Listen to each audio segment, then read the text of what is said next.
Hello and welcome to this special post-game edition of Aztecs All In with bonus coverage previewing the basketball team's season opener Monday against Cal State Fullerton. I'm Weiner along with Steve Perez. We are two Aztec alums who can't get enough of San Diego State sports, and tonight it was a tough loss for the Aztecs, Steve? Yes, and ordered up some extra special bonus overtime to rub it in. Coming up in this edition of Aztecs All In, Brady Hoke talks about the 32-24 overtime loss to Utah State, which means the Aztecs now have to win their final 3 games to become bowl eligible. He'll also talk about passing up a field goal try for a fake field goal that fooled nobody. We'll also hear from defensive lineman Garrett and running back Kenon Christon about what changed during the bye week for the team and how can they finish the season after 2 very disappointing losses. And we will talk Aztec hoops. We'll hear from Coach Brian Dutcher and last year's Final Four hero Lamont Butler about Monday's opener against Fullerton. But we start with the Aztecs battling back down 10 late to tie the game at 17, Steve, but losing in overtime. Fun game, but another tough loss for the Aztecs. Yeah, that description of fun. You know what? Wins are fun. Losses, no matter how well you played or how quote-unquote exciting it was, those are not as fun. Matter of fact, I think for the players and the coaches, I would probably describe it as unfun. Okay, unfun. Well, for those listening, let's tell them how it all happened. I got your first quarter. Aztec defense got off to a great start, forcing a 3 and out. Aztecs' first possession, they moved the ball to midfield, but on 3rd and 2 from midfield, Lucky Sutton was stopped for a loss of 2. The Aztecs defense came through big again after Utah State moved the ball all the way down to the Aztecs 30. Utah State went for it, surprisingly, on 4th down and got stuffed. But with the Aztecs taking over from Utah State's 30, the offense couldn't get anything going. Kenon Christon was stopped for a loss of 5. And then a screen pass to Cam Davis got blown up for a loss of 10. Aztecs did get in position for a Jack Browning 42-yard field goal that he missed. After the defense forced a Utah State punt, Aztecs started on their own 14 and got one of their biggest plays of the season. On 3rd and 1 from their own 23, Lucky Sutton got 1 and a whole lot more on a 62-yard gain all the way down to Utah State's 17-yard line. The Aztecs got 6 more on a pass to Mekhi Shaw, and Steve picks it up from there for the second quarter. Steve? So to start this second quarter summary, Lewis immediately, while the game is going on, tries to put his best jinx out there on the Aztecs. He says, "Hey, you're the one that's going to get the score on this." Lewis. I did not. Lewis, I am only going to say this one more time this season. No jinxies. This team was sitting at one conference win coming into this game. They are stuck there. So does that sound like a team with a sure thing on its hands to you? Does it? Not. Well, I guess not. All right. Well, having said that, the Aztecs do score 2 plays later. 3rd and 2, 9-yard line. It's a Jalen Maiden play-action pass. It fools everyone in the stadium pretty much. And Mark Redmond is wide open in the middle of the end zone. And that's their first offensive touchdown in 6 quarters. He gets the Ags in 3rd and 11 off the bat, but instead let the quarterback Hillstead scramble for the first. That drive continues at the Ags' breakneck pace until 3rd and 6 from the 7-yard line. It ends on a pass over the middle, and it is incomplete. William Testa will come on and hit a 34-yard field goal at 7-3. The only other play of note comes with an Aztecs drive stalled on the 13-yard line for a Jack Browning field goal attempt. It is 4th and 9, and they're lined up to do the field goal kick. He's missed the one. This one is pretty much a chip shot, right? And what do? They call Browning's number. The placeholder kind of flips it up in the air, and straight up the middle goes Browning, where he is stoned at the line of scrimmage for no game. So that's pretty much the way the half ends. 7-3. Aztecs up. Well, then there was halftime, which we enjoyed. We relaxed, ate some pretzels, And then the third quarter started. Aztecs got the ball to start the second half, went 3 and out. Looked like the Aztecs would get the ball right back. Went on 3rd and 3 from Utah State's own 33. Pressure from Cody Moon forced a punt, but after picking up the first down on a fake punt, Cooper Lagai hit Jalen Royals for a back-breaking 50-yard touchdown pass. 10-7, Utah State. Aztecs had a great chance to put some points on the board on the next drive after Maiden finds Martin Blake on a first down play for 33 yards, but it stalled after a false start penalty and an incomplete pass to Breon Penny that many thought was pass interference. Aztecs forced to punt, but they got the ball back quickly after a 3 and out, spurred on by a sack by Zyrus Fiaseyu on 3rd and 2. Aztecs had yet another chance after a 13-yard completion, moved the ball to Utah State's 47, but a Balin Brooks drop on 3rd and 8 forced another punt, and we move on to the fourth quarter. Utah State with the ball. Steve? Fourth quarter scoring action goes like this. Aztecs give up a huge play to start. It's a 38-yard pass play to Terrell Vaughn. He finishes the night with 8 catches, 91 yards, and a touchdown. 3rd and 3 from the 19, and Devon Booth will take it into the end zone. A touchdown. 17-7 Ags. Aztecs will trail by 2 scores, 13:50 to play. This will now start the Aztecs drive on the 27 with a Lucky Sutton carry for 6 yards. Then the same play is run for no gain, and boos start raining down from the crowd at Snapdragon Stadium. Maiden, under pressure on 3rd down, he'll throw an incomplete.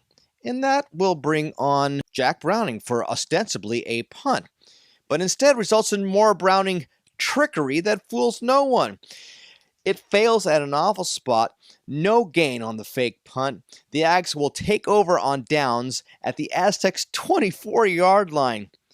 But then the Aztecs follow with great defense, including a forced intentional grounding as part of the mix. That will bring up a 38-yard field goal attempt by Utah State. That is no good. 11:18 left. Makai Shaw starts that drive with a 19-yard catch to midfield. Positive plays here include a Kenon Christon screen for 13 yards to the Utah State 35. There's a brilliant back shoulder toss by Maiden to Shaw to the 11. 3 plays later from the 10, Christon with a little flare to the right from Maiden for an Aztecs touchdown. The Aztecs now trail just 17-14. Maiden 6-7 on the drive, 73 yards, 7:10 to play. Then special teams gives up a big return on the kickoff to midfield. Fortunately for the Aztecs, Aggies go 3 and out. Aztecs will get it back at their own 29, 6:19 left. There's another team meeting for the offense on the field during the TV timeout, and then nothing. Sack, offsides, incomplete. A 10-yard pass play when they needed 20, and they punt to the 35-yard line. So Utah State starts on their own 35. It's 2nd down. A deep pass is broken up by Des Malone, or is it? The rest will call pass interference, but they will also take a look at a hit by J.D. Coffey III on the play, and it results in his ejection for belting the receiver helmet to helmet. That ejection means he will miss the first half of next week's game.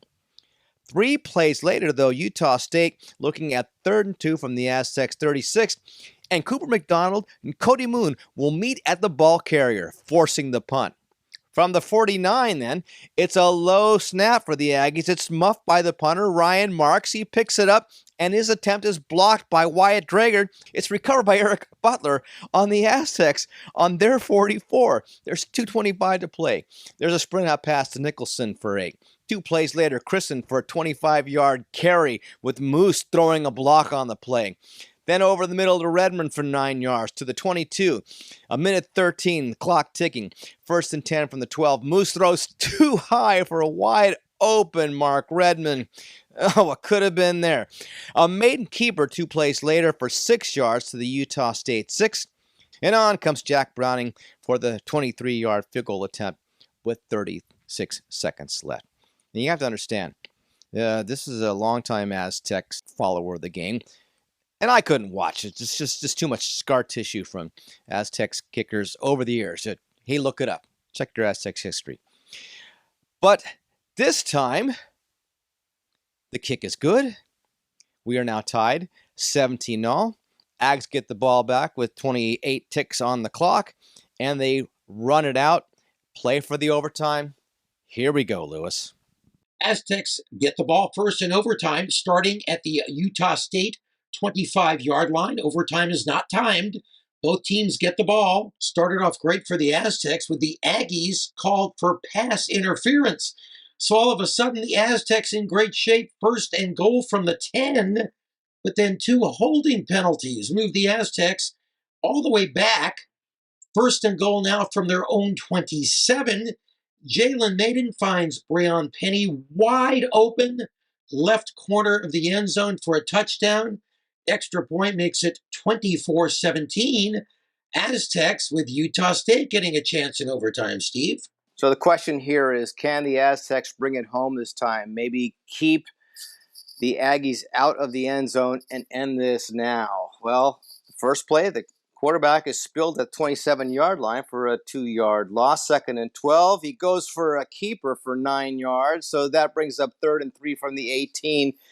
And a rainbow pass into the end zone for Terrell Vaughn. Extra point is good. We are looking at 24 apiece. Yep, and now it flips. Utah State gets the ball in the second overtime. So they just scored and they get the ball right back. And it took them just 2 plays to score again. The big blow, a 20-yard touchdown run from Jalen Royals, who just went right up the middle. And now, of course, they're forced to go for 2 in the second overtime. And a beautifully played halfback option pass from Terrell Vaughn to Lane Brock at the back of the end zone. Great catch by Brock. Gave Utah State the lead, 32-24. But the Aztecs do get a chance to tie it, Steve. So the Aztecs will get the ball on the 25-yard line. Now they need the touchdown and the 2-point conversion just to keep this thing going. Kenon Christon will carry right for 4 yards to the 21. Jalen Maiden will complete a short pass over the middle to Nicholson for a yard. Kenon Christon will then carry into the middle for a yard. And here we are. It's 4th down. 4 yards to go for a first down just to extend the drive. And Maiden, who spent a lot of time under duress tonight, couldn't find anyone open. He's looking right late, and it is intercepted. The coverage looked really good on that play. I'm sure when Jalen Maiden looks at that on the reviews from various angles on the video, he will see the same thing. That pass is intercepted, and that will end the game. Aztecs will lose 32-24 in double overtime. Yeah, great game for fans, based on if we take For into Utah consideration. State fans. Well, it was a fun Great game for Utah State. I thought it was a fun game for Yeah, both you teams. sound like my wife on these shows. I know. I don't know. I don't But like look, them. after that 6-0, somebody who loves seeing your team just throttle the other opposing team and not even make it close. I mean, yeah. Well, after that 6-0 debacle a couple we could of have weeks a difference ago. of opinion on this. Well, we can have a difference of opinion. I enjoyed the game more so than I enjoyed. Didn't care about the outcome of the game and was just kind of disinterested in flipping channels and coming across. I'd go, oh yeah, hey, that was a right solid game, because I've seen games like that where I've seen other two teams that I really had no real interest in, but still watched it, and it ended up being entertaining to me. So yeah, I guess you could say it's entertaining. Sure. Well, the Aztecs did a nice job coming back down 10 points, and Yes. none of us really thought that was going to be the case based on the way they were running the offense. And they seemed to pick up the pace a little bit, although when we talked to Brady Hoke after the game, he said they were not running a faster-paced offense, although it sure did look like it to me, but he's the coach, so I will say, okay, thank you, coach. But then I did ask him, well, what changed between earlier in the game to that drive? And he said he didn't know. Yeah, in those situations, having been there, not knowing exactly what the film shows because you haven't had time to actually review it, he was being honest. He seemed to be in reasonably good humor for someone who had gone through something like that. He typically will, in these media interviews after the games, he will give an opening statement and then handed over to the players to take some questions. And by the time the UT beat writer came in, he had missed the opening statement. And so after the players were done and Brady was ready to take some questions, he asked jokingly to Kirk, and he first apologized. He said, "Sorry, we started without you." And then he asked if he wanted him to repeat the opening statement again. And then, and I think Kirk said something like, "Yeah, please, could you?" And he goes, "You've heard it all before." So it showed that despite the loss and the tough situation the team is as a team, even losing in such a tough fashion, it still showed he sort of kept a sense of humor at some point. I guess we can go to that one soundbite we have where he does address the overtime situation and how it all transpired, and including the 2-point conversion that Utah State was able to make good on that really put pressure on the Aztecs on their possession. I wish we would have been able to go on defense first. It's you kind of get a little settled in that way. But, the process, it's a lot better than it used to be. I know we played 7 overtimes at Western Michigan a couple of years ago when I was at Ball State. So this is much better, keeps the kids healthier, I think. And, the play they ran, we practiced 3 times. And the guy just didn't have his eyes where they needed to be. But we practiced the last play 3 times. In fact, there were 7 2-point conversions over the last 3 years. And Kurt went back and got all of those, and we practiced all of those. The defense played extremely well tonight. The score sort of doesn't really show that because of the overtime. But defensive lineman Garrett was talking about how the players dealt with their bye week and what changed for them compared to before the bye week. Here's what he had to say. Really just realizing that we got to play for one another as far as everybody right next to you, left and right. And we're just going to practice, and we're practicing hard. Everybody's been coming to work and, holding each other accountable and just playing for one another. I think we just may have got caught up and we're trying to do too much almost. I think we were trying to make plays that were out of our job, Everybody needs to do their job, and I think maybe we were trying to do too much and to try to stop them. And if everybody's trying to do that, mistakes are going to happen. And I think maybe that's what happened, but we'll watch film and figure it out. So going back to Hoke, maybe one of the reasons why he wasn't at least a better mood than 2 weeks ago during that tough 6-0 loss to Nevada, the Aztecs did play overall better as a unit, holding the Aggies to just 17 points in regulation, a team that was leading the conference in scoring with 30 points plus. It was a moment in that second quarter where the Aztecs had a chance to put some more points on the board, and instead opted to try a very unusual fake field goal, which, in talking to Hoke afterwards, it was something that was in the game plan. It just didn't work out the way they had hoped. We had planned to do one. We had planned, and when we had kicked the first field goal, they lined up like we would like them to line up. The thing that was a little different is they took the guy from the outside and they brought him in. The Patriots did it and blocked the field goal. They were either trying to do it and then the kid stopped. So once that happened, the cadence was already too far in where you would like to have just kicked the ball. Yes, Steve. So a unsuccessful fake field goal and then an unsuccessful fake punt. Yeah, I'm sorry to interrupt here. The placeholder, Zachariah Ramirez, it's actually being counted as a pass, right? So he's officially, in the stat sheet, 1 of 1, because he just took that ball and kind of flipped it up in the air. Guess it was a pass. for -2 yards. Well, regardless, it did not work. Right. Well, right. In the interest of, Yeah, but posterity. the coaching staff pulling out all the stops to try to get a win, it unfortunately didn't work. So the Aztecs now look ahead to their final 3 games, and after the game, Garrett Fountain, along with Kenon and Christon, who had a pretty good game for the Aztecs today.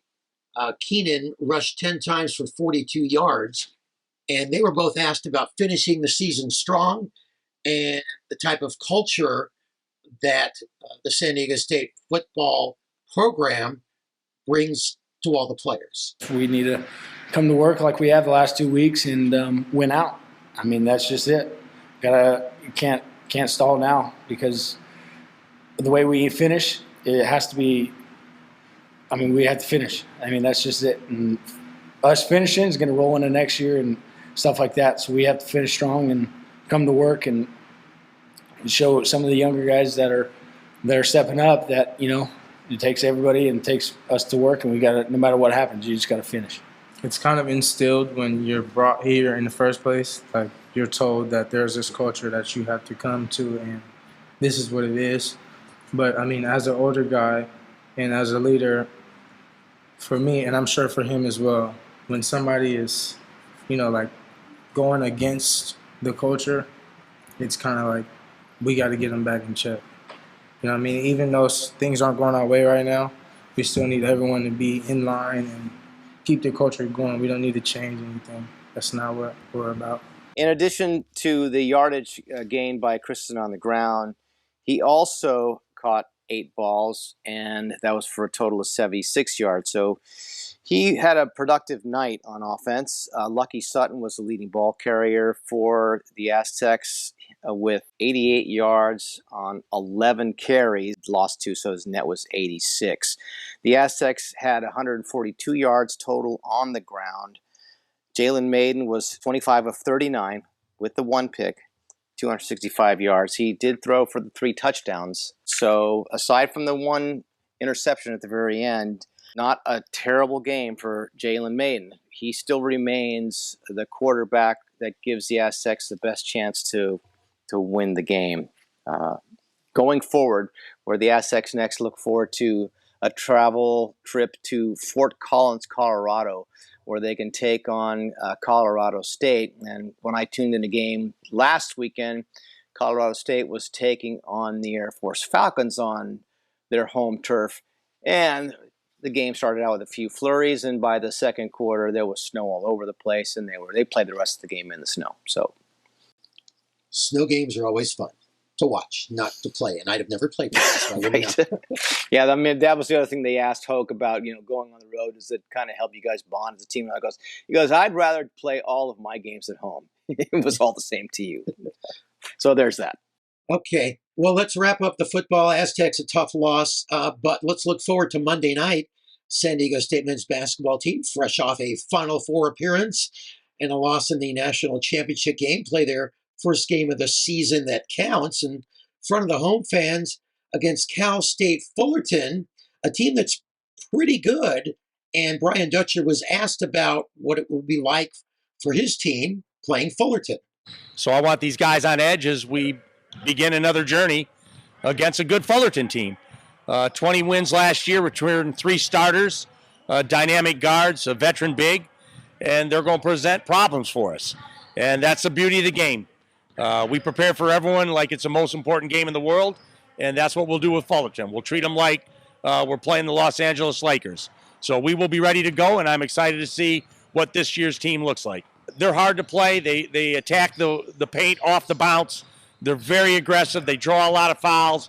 And so it'll be a challenge for a young team to step out there and see how they respond. The veterans I'm not worried about. But the new guys, first game against an aggressive driving team, we'll see if we're able to stay out of foul trouble.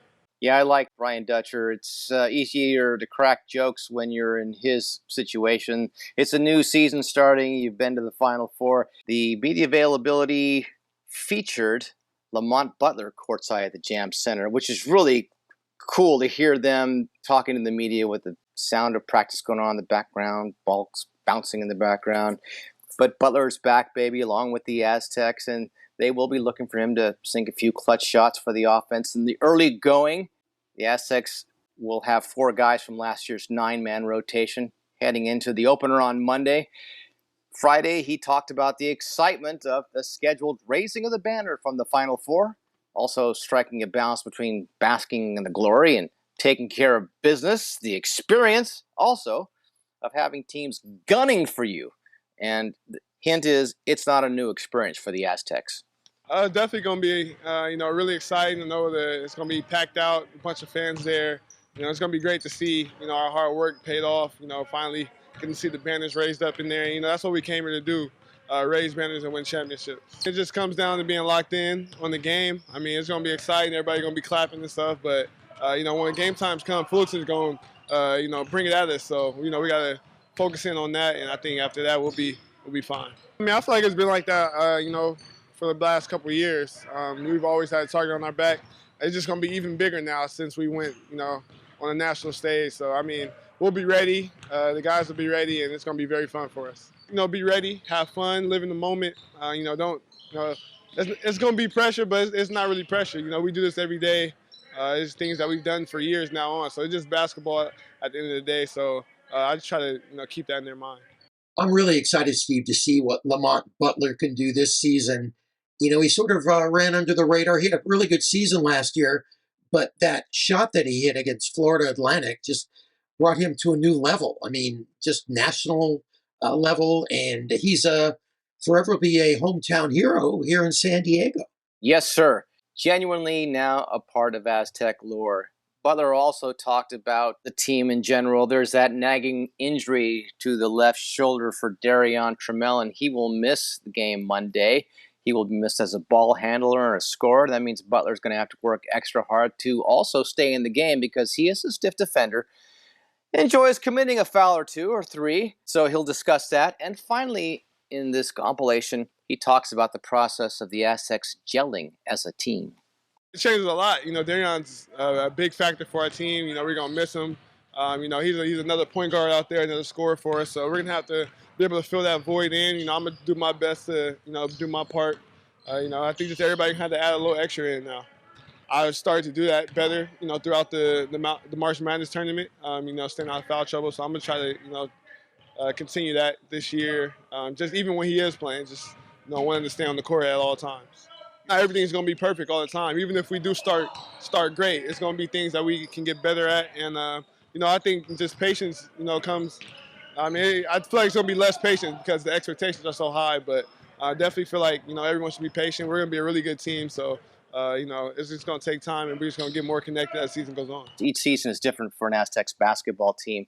Going into last season, did you expect the collection of athletes that we saw on the court at the beginning of that season was going to gel into a team that was going to go to the Final Four? No, I don't think anybody did. It's a grind, especially in the Mountain West.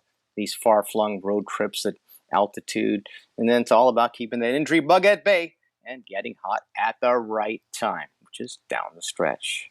Yeah, and before we go, I think you have a quick mention about women's soccer. Yes, Steve. we mentioned the Aztecs women's soccer team that was the #1 seed going into Laramie, Wyoming in the Mountain West women's soccer tournament. They were knocked out in their first game. It was a semifinal against the 4th seed, Colorado State, Wednesday. They battled to a scoreless tie in regulation, then played 2 10-minute overtime periods, still nothing. It came down to 5 penalty kicks. The Rams made 3, all by true freshmen. The Aztecs made 2. The tournament winner gets an automatic bid to the field of 64 in the NCAA Women's Soccer Championship Tournament. There are 31 conferences that get automatic bids. There's a committee that's going to set the remainder, and then the brackets on Monday. And the Aztecs are highly unlikely to be in that conversation. Well, tough end of the season for San Diego State, but a good season nonetheless, so good for them. Okay, I guess that will wrap us up, won't it? I think that's it. Well, unless there's more, we got can do no this all more. night. I got no more, Brady. What about it? No, just want to thank you for joining us. I'm Steve Perez for Lewis Weiner. We will sign off right now. Thank you.